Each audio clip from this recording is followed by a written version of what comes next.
I didn't want to go to the party. I made that clear to Stephanie, my wife of 8 years, but she was insistent. Stephanie, who I'd affectionately nicknamed Gigi, had always been drawn to gatherings like this, even if I wasn't. The event was being held to welcome Craig Bank, a man from her past who had recently returned to town. Craig was apparently a big deal among her old group of friends, most of whom I couldn't stand. Her circle wasn't exactly my crowd. They were the kind of people who had been born with every advantage, money, connections, and a sense of entitlement that came with it. Stephanie used to joke about their privileged attitudes, but being around them always put me on edge. I came from a different world entirely. My father worked hard for everything we had, and I'd inherited that same grit. I wasn't used to silver spoons or people who flaunted theirs. A few days before the party, I ran into Tony, the husband of one of Stephanie's friends, Christine. We ended up talking over a few beers, and when I mentioned the upcoming gathering, his reaction was odd. He seemed surprised we were attending and hesitated before saying much more. After some coaxing, Tony revealed that Craig wasn't just a former co-worker of Stephanie's. He'd been a significant part of her life before me. According to Tony, their relationship had been serious, maybe even more so than Stephanie had ever let on. That information hit me hard, making my reluctance to attend the party even stronger. When I brought it up to Gigi and suggested we skip the event, she became defensive, almost uncharacteristically so. We argued. Our first real fight in 8 years of marriage. She accused me of being unreasonable and jealous, and when she threatened to go without me, I gave in, though I couldn't shake the unease that had settled in my gut. The party was everything I'd expected. The house was lavish, the atmosphere full of old friends reminiscing, and I felt like an outsider from the moment we arrived. Craig wasted no time making his presence known. He strode over to us, greeted Stephanie with a kiss on the cheek, and led her to the dance floor without even acknowledging me. It was as if I didn't exist, and watching them together left me feeling both angry and powerless. Tony and Christine tried to keep me company, but my focus remained on Gigi and Craig. When she finally returned, I told her I wasn't comfortable with how things were going. She brushed me off, telling me I was being silly and accusing me of overreacting. Her dismissiveness stung, and for the first time, I began to wonder if I even knew the woman I had married. As the night wore on, I started noticing something odd. Drinks began appearing in front of me, ones I hadn't ordered. The first tasted strange, and I quickly realized it had been tampered with. I didn't drink it, but the implications were clear. Someone was trying to get me drunk. My mind immediately went to Craig. Was this part of some plan? Was Stephanie involved, or was she just a pawn in whatever he was scheming? I needed to stay sharp. I discreetly got rid of the spiked drinks, swapping one with Tony when he wasn't looking, pouring another into a plant, and dumping a third in the bathroom. Stephanie didn't seem to notice what I was doing, though she did comment at one point that I should slow down on the drinking. Was she genuinely concerned, or was she covering for Craig? At around midnight, I decided to feign drunkenness. I slumped onto a couch, pretending to pass out, but kept my eyes half open so I could observe what was happening. Sure enough, Craig seized the opportunity. He approached Stephanie and led her to the dance floor again. This time, I watched closely as his hands wandered inappropriately. To my surprise and relief, Stephanie pushed him away, though she didn't seem angry, just amused, maybe even flattered. The party was spiraling into chaos. A group of drunken guests gathered around a piano, singing rowdy songs that filled the room with raucous energy.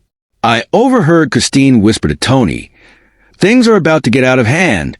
Her tone was laced with unease, and it only deepened my suspicion that something more was going on. I stayed on the couch, watching and waiting. My mind raced, trying to piece together Craig's intentions and whether Stephanie was complicit or oblivious.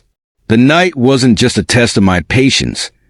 It was a test of my trust in the woman I thought I knew better than anyone. I had no intention of letting Craig or anyone else rewrite the rules of my life, but I also knew that one wrong move could make everything worse. The tension in the air was almost unbearable. I could feel the lines being drawn, the stakes rising with every passing moment. This was no ordinary party. It was a battlefield, and I was determined to emerge from it with my marriage and my dignity intact. Christine leaned closer to Tony, her voice low and tense. "Tony, this is getting out of hand. Maybe we should just leave. This whole scene is making me feel exposed." Tony shook his head, his gaze shifting uneasily toward the crowd. "No, Christine. We can't leave, not with Stephanie and John still here. Stephanie's had too much to drink, and John's in no condition to understand what's going on. He's completely out of it." Christine frowned. "And if we leave, Craig will take full advantage of the situation. He's done it before." Tony turned sharply to look at her. "What do you mean? What's he done?" She hesitated before responding, her voice barely audible. "One night, Craig got all the girls drunk. Then he started stripping them, one by one. He put Stephanie on a table and he had sex with her right there in front of everyone. Afterward, he let one of his friends have a turn. When he tried it a third time, the girl refused, but the damage was already done." Tony stared at her in disbelief. "You're kidding." Christine shook her head grimly. "No, Tony, I'm not. He manipulates people when they're at their weakest. If we don't stay, who's going to stop him? Especially with John passed out and Stephanie in no state to defend herself." As they spoke, Craig's voice cut through the growing noise. He stood at the center of the room, his voice commanding, "Get them out! Get them out!" The crowd took up the chant, their excitement building.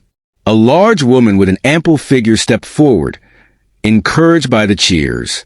She began removing her blouse and bra, revealing herself to the crowd's delight. Applause erupted as she started dancing. Another woman followed her lead, pulling her top over her head to reveal her bare chest. Within minutes, nearly all the women in the room had stripped to their waists, dancing provocatively under the dim light.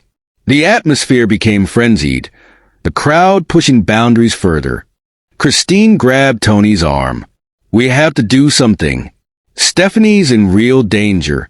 Before Tony could respond, Craig turned his attention to Stephanie. "Come on, Steph. Let's see what you've got." His words cut through the noise, and all eyes shifted toward her. Stephanie froze. Her gaze darted between Craig and the chanting crowd, then to Tony and Christine. She looked uncertain, swaying slightly from the effects of alcohol. Christine leaned toward her, her voice urgent. "Don't do it, Steph. Don't let him win." But the chanting grew louder, drowning out Christine's words. Stephanie hesitated, then, under the weight of the crowd's pressure, began unbuttoning her blouse. The crowd roared in approval as she revealed herself. Tony clenched his fists, his jaw tightening. "This is enough," he said, rising to his feet. Before he could act, John stirred from his drunken stupor. His bleary eyes scanned the scene, slowly registering the chaos around him. When he saw Stephanie, partially undressed and surrounded by leering faces, something in him snapped. John stood abruptly, his movements sudden and deliberate. He made his way through the crowd, his eyes locked on Craig. Without a word, he delivered a brutal headbutt to Craig's face. The sickening crack of bone echoed in the room as Craig fell to the floor, clutching his shattered nose. The crowd fell silent, stunned by the sudden violence. John didn't stop there. He kicked Craig twice in the groin, leaving him writhing on the ground in agony. "You're done," John growled, his voice cold. Craig's friends, who moments earlier had been egging him on, now stood frozen, unwilling to step in. John turned to Stephanie, his expression a mix of anger and disappointment. "If you want to stay here with these people, go ahead. But I'm leaving." He stormed out of the house, brushing past Christine and Tony as they tried to follow him. Once outside, John headed straight to his car, his hands shaking with anger. He began throwing his belongings into the trunk, determined to leave the entire situation behind.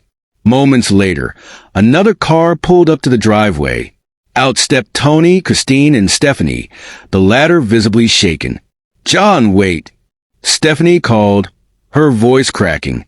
John didn't turn around. "There's nothing to say, Stephanie. I saw everything." Stephanie hurried toward him, holding out an envelope. "Please, just let me explain. I didn't want any of this to happen. Craig, he was blackmailing me." John stopped and looked at her, his expression hard. "Blackmailing you? With what?" Stephanie handed him the envelope. "These." John opened it and pulled out a handful of negatives. Holding one up to the light, he saw a compromising photo of Stephanie, taken in a humiliating pose. His jaw tightened as he realized the extent of the situation. "I didn't know how to tell you," Stephanie said, her voice trembling. "Craig threatened to show them to everyone if I didn't go to the party. I thought I could handle it myself, but I was wrong. I just wanted to get them back." John's voice was cold. "And instead, you let him humiliate you in front of everyone?" Tears streamed down Stephanie's face. "I didn't know what else to do. I thought I could get close enough to him to take them without him noticing. When you left, I finally got the negatives with Paul's help. Please, John, believe me. I didn't want you to know about any of this." John stared at her, the weight of her words sinking in. Slowly, he closed the envelope and handed it back. He turned to Tony and said, "Help me bring my stuff back inside." Stephanie ran to him, throwing her arms around his neck. "I'm so sorry, John. I'll never keep anything from you again. I promise." John's voice softened slightly. "Next time, tell me the truth. No matter how bad it is, we'll face it together." Stephanie nodded, and for the first time that night, the tension between them began to lift. Together, they carried John's belongings back into the house, leaving the chaos of the party behind them.